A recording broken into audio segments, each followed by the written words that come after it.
ते प्रश्न रिपिटेशन करू नका. नमस्कार सर, माझं नाव साई व्यंकटराव शिरक. आता UPSCची तयारी आपण 10वी पासून सुरू केलेली चांगली की नंतर डिग्री ते मिळाल्यावर नंतर? पहिली गोष्ट डोक्यात हे ठेवू नका की UPSC ची तयारी ही काही वेगळी आहे. UPSC ची तयारी, UPSC अशी परीक्षा आहे, IIT, JEE, नीट वगैरे हा एकदम टोटली टेक्निकल भाग आहे. UPSC ही आपल्या दैनंदिन प्रशासनाशी रिलेटेड गोष्टी आहे.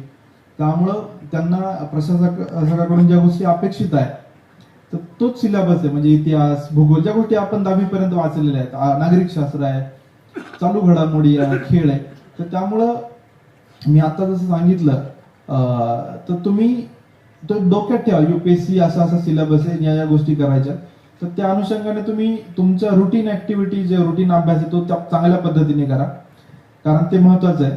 आणि UPSC ला ज्या लागणाऱ्या ज्या कौशल्य आहे, ज्याला विकसित व्हायला वेळ लागणार आहे, जसं लेखन कौशल्य आहे, तर ते थोडंसं सवय लावा. डायरी वाचणं, पेपर वाचणं, काय चाललंय आजूबाजूला, हे करत राहायचं.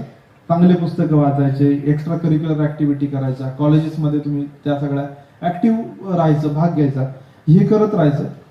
हे करणं म्हणजेच UPSC आहे.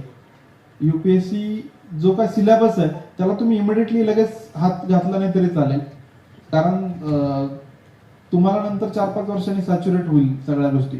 त्यामुळे ज्या तुम्हाला ऍज अ पर्सनॅलिटी डेव्हलपमेंट करायची आहे ती आधी करा, आणि नंतर मग हळूहळू जे पेपर वाचणं आहे, किंवा ऑल इंडिया रेडिओवरच्या खूप चांगल्या न्यूज असतात, रोज रात्री 9 वाजता न्यूज असतात, आणि त्यानंतर एक 15 मिनिटाचं रोजच्या एखाद्या ज्वलंत इश्यूवर डिस्कशन असतं, स्पॉटलाइट अनालिसिस म्हणतात त्याला, 15 मिनिटं. आणि ते खूप भारतातले दिग्गज लोक त्यात डिस्कशनला येतात, आणि कशा पद्धतीने इंग्लिश बोललं पाहिजे, कशा पद्धतीने बॅलन्स विचार मांडला पाहिजे, म्हणजे संविधानिक चौकटीत कसं बोललं पाहिजे, तर याचं खूप सुंदर हे आहे. तर अशा गोष्टीत ऐकू शकता तुम्ही. 15 मिनिटं ते डिस्कशनला काढले.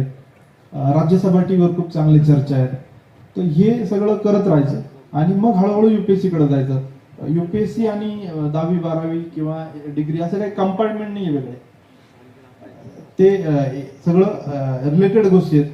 कधी कधी तू इंजिनिअरिंग केलंय आणि तुला असं डोक्यात विचार ठेवला की नाही मला UPSC करायचं, हे तर मी असंच करणार आहे, जी मी चूक केलेली आहे, आणि तुला UPSC वर त्यांनी टोटल इंजिनिअरिंगवरच प्रश्न विचारले आणि तुला त्यातच ओढून टाकलं, मग काय उपयोग नाही. त्यामुळे तुला तुझं डिग्री पण चांगलं करायला लागेल, ते चांगलं केलं पाहिजे, आणि ते करता करता बाकीच्या गोष्टी करायच्या. समज तो पण मी सांगतो की UPSC जुन्या काळी लोक BA ला जायचे मुद्दाम.